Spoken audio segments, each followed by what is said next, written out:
25 թվականի նոյեմբերի 25-ից հետո որպես խափամիջոց նաև կիրառել համակցված բացակայելու աշկերտի հետ վարչական հսկողությունը, որի ընթացքում վերջինս պարտավոր է չփոխել իր բնակության վայրը եւ առանց վարույթի իրականացնող մարմնի թույլտվության չփոխել այն, յուրաքանչյուր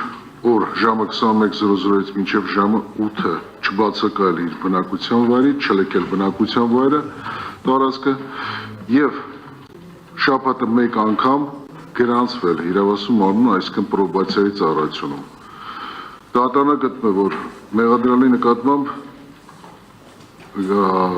արձանագրված դատանի կողմից նախորդ դատականությունում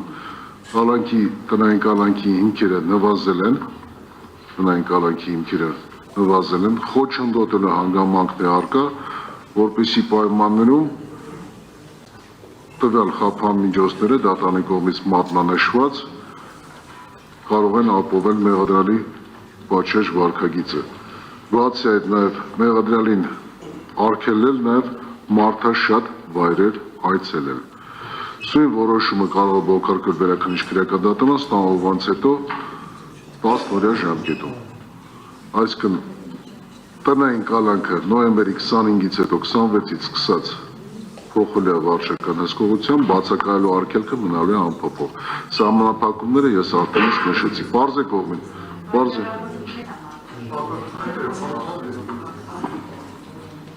Հանգիստ։ Պարզ է։ Լուրջ։ Չեք կարող շարունակել։ Որը։